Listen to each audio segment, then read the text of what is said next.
नमस्कार दोस्तों, मैं doctor Anupama Saxena LBS college Kotputli से तृतीय वर्ष राजनीति विज्ञान की इस कक्षा में आप सभी का स्वागत है।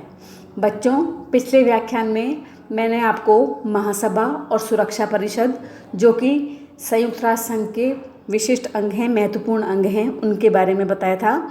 आज हम आर्थिक तथा सामाजिक परिषद तथा न्यास परिषद, जो कि संयुक्त राष्ट्र संघ के दो अन्य अंग हैं, उनके बारे में चर्चा करेंगे। तो चलिए बच्चों, शुरू करते हैं। संयुक्त राज्य के संस्थापकों ने यह अनुभव कर लिया था कि जब तक विश्व में आर्थिक तथा सामाजिक सुधार नहीं होते, पिछड़े हुए देशों का विकास नहीं होता, तब तक स्थायी विश्व शांति तथा सुरक्षा की स्थापना की आशा नहीं की जानी चाहिए। अतः चार्टर की 55वीं धारा में उन्होंने आर्थिक तथा सामाजिक परिषद के उद्देश्यों को परिभाषित किया। उनके अनुसार पहला, राष्ट्रों के मध्य शांतिपूर्ण तथा मैत्रीपूर्ण संबंध स्थापित करने के लिए स्थायित्व तथा श्रेष्ठ जीवन स्तर अनिवार्य है।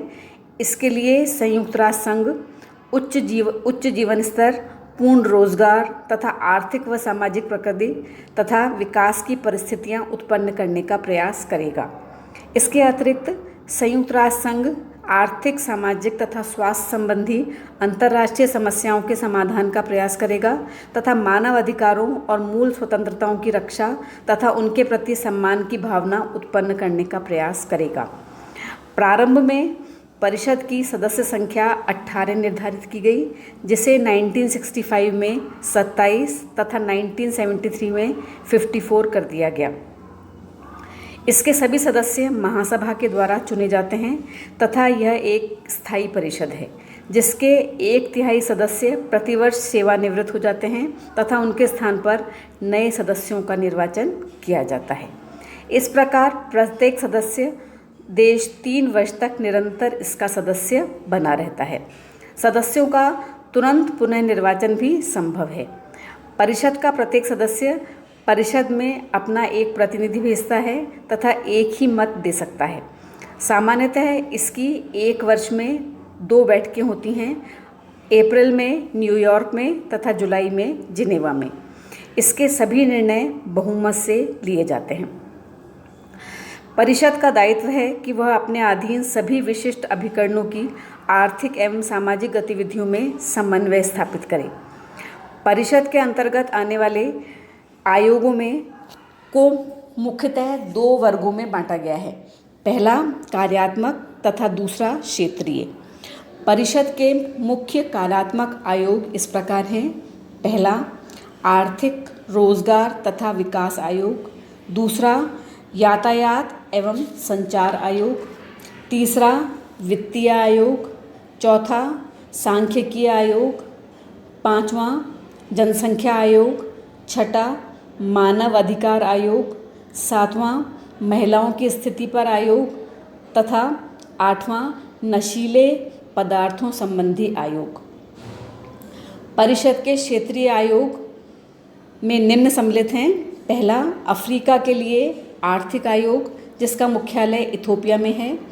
एशिया व प्रशांत के लिए आर्थिक तथा सामाजिक आयोग, इसका मुख्यालय थाईलैंड बैंकॉक में है। यूरोप के लिए आर्थिक आयोग, इसका मुख्यालय स्विट्ज़रलैंड जिनेवा में है। लैटिन अमेरिका के लिए मुख्यालय, जिसका मुख्यालय चिली सैंटियागो में है। पश्चिमी एशिया के लिए आर्थिक तथा सामाजिक आयोग, जिसका मुख्यालय इराक बगदाद में है। इसके अतिरिक्त परिषद की 6 समितियां भी हैं। योजनाओं तथा समन्वय के लिए समिति, गैर सरकारी संस्थाओं के लिए समिति। तीसरा, आवास निर्माण तथा योजना के लिए समिति। चौथा, विज्ञान तथा तकनीकी के लिए समिति। पांचवा, प्राकृतिक संसाधनों के लिए समिति तथा छठा, पुनरावलोकन और मूल्यांकन के लिए समिति। इसके अतिरिक्त अनेक विशेषज्ञों की समितियां भी हैं, जैसे अपराधों की रोकथाम तथा नियंत्रण के लिए समिति। यही नहीं, संयुक्त राष्ट्र संघ तथा उसके विभिन्न अभिकरणों के मध्य भी समन्वय स्थापित करने का कार्य यह परिषद ही करती है, जैसे अंगटाड, यूनिडो, UNDP, यूनिसेफ आदि। परिषद संयुक्त राष्ट्र का एक महत्वपूर्ण अंग है तथा समय के साथ साथ इसके कार्यों में अत्यधिक विस्तार हुआ है। शीत युद्ध के बाद के वर्षों में शायद यह संयुक्त राज्य का एकमात्र ऐसा अंग था जो सकारात्मक रूप से अपना कार्य कर सका। अब हम चलते हैं बच्चों न्यास परिषद की तरफ। न्यास परिषद संयुक्त राष्ट्र संघ का चौथा महत्वपूर्ण अंग है। संयुक्त राष्ट्र के चार्टर का 12वां अध्याय न्यास परिषद से संबंधित है।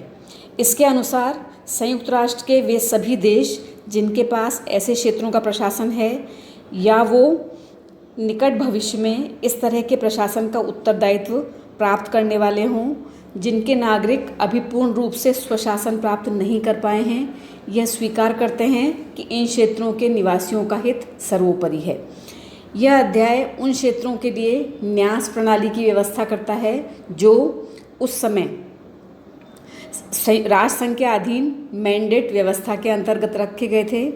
दूसरा, जिन क्षेत्रों को द्वितीय महायुद्ध के परिणाम स्वरूप शत्रु देशों से अलग किया गया था, तथा तीसरा, उन राज्यों द्वारा स्वेच्छा से इस व्यवस्था के अंतर्गत रखे गए क्षेत्र जिन पर उनके प्रशासन का उत्तरदायित्व था। कुल मिलाकर 11 ऐसे क्षेत्र थे जिन्हें न्यास व्यवस्था के अंतर्गत रखा गया था। New Guinea, Nauru, Ruanda Urundi, पश्चिमी समोआ, सोमालीलैंड, प्रशांत महासागर के द्वीप, French Cameroon, French Togoland, Tanganyika, British Cameroon तथा ब्रिटिश टोगोलैंड। इस पूरे न्यास क्षेत्र को माइक्रोनेशिया भी कहा गया, जिसके 4 क्षेत्र किए गए। माइक्रोनेशिया के फेडरेटेड स्टेट्स, मार्शल आइलैंड, उत्तरी मरियाना के द्वीप तथा चौथा पलाऊ। पलाऊ के संयुक्त राष्ट्र संघ का 185वां सदस्य बनते ही ये सभी क्षेत्र समाप्त हो गए तथा इनके साथ ही न्यास परिषद का काम भी समाप्त हो गया।